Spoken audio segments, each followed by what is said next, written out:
Chapter 1376. Catherine led the church militia, guarding Wilbur as if celebrating a general's triumphant return. Upon returning to Laclania, Wilbur delivered a brief speech at the Laclania City Cathedral.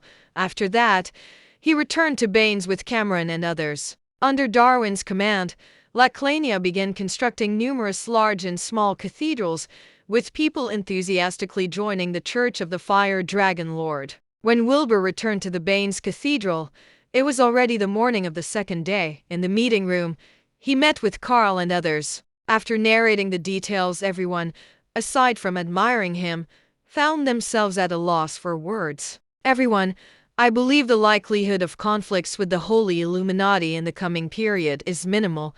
Please focus your energy on the development of the church," Wilbur said. At this point, Carl hesitated to speak, and Wilbur urged, "If you have something to say, say it." "Your Holiness, we're running out of money," Carl awkwardly admitted. Wilbur was taken aback and asked, "We've used up 100 billion. "Not yet, but it's about to run out soon," Carl replied. So fast?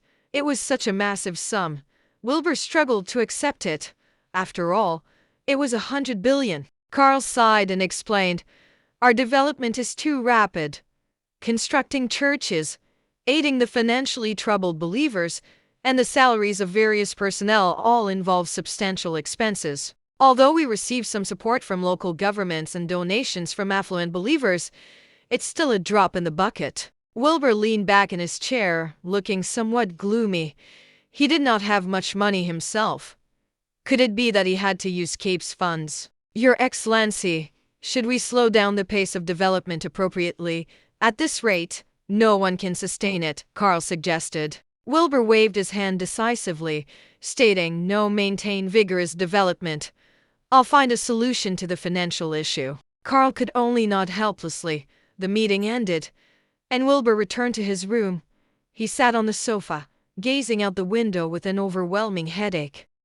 Money was truly a tricky thing to handle. After pondering for a while, he decided to return to the seashore town in a few days to figure out a solution. The development of the church must not be slowed down. This was not only his personal influence, but also the path to peering into the secrets of the divine, a path that absolutely could not be halted. Just as he was deep in thought, Mary's voice echoed from outside the door. "Your Holiness, may I come in?" Wilbur sighed.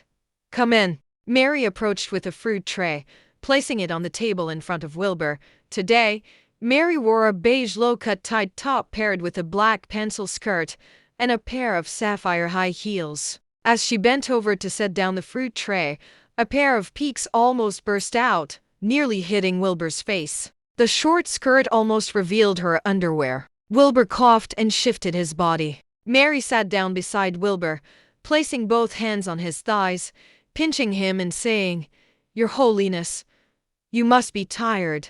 Let me relieve your fatigue." "No need," Wilbur responded awkwardly. However, Mary did not stop. Instead, she moved closer, her fragrant breath like orchids. "Your Excellency, you should relax a bit. You'll exhaust yourself if you run around every day like this.